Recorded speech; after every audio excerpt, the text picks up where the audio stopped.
नमस्कार दोस्तों। आज से 5-6 दिन पहले पवन सिंह का एक गाना आया था सूर्यवंशम फिल्म का बबुआन। वह गाना 4 घंटा में 80,000 लाइक प्राप्त कर लिया था। तो कुछ लोग बता रहे थे कि भोजपुरी में पवन सिंह के अलावा कोई और नहीं कर सकता है, किसी और के बात के बस के बातें नहीं है।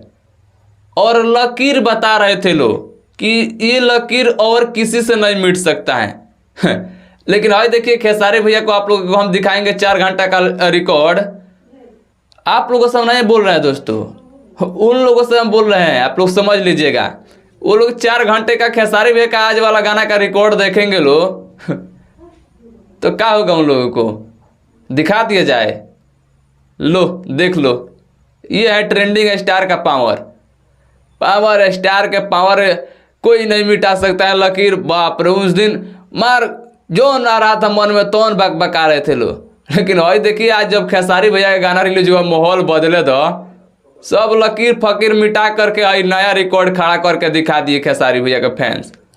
अब इसमें रिप्लाई देने का जरूरत थोड़े है, रिप्लाई खुद मिल गया होगा उन लोगों के आज वाला गाने पर लाइक व्यूज देख करके। तो बस हम यही कहेंगे। बाकी आप लोगों को ये वीडियो अच्छा लगा तो लाइक शेयर कीजिएगा, चैनल पर नहीं तो सब्सक्राइब कीजिएगा। और मैं मिलता हूँ नेक्स्ट वीडियो में, तब तक वीडियो देखने के लिए दिल से बहुत बहुत थैंक यू।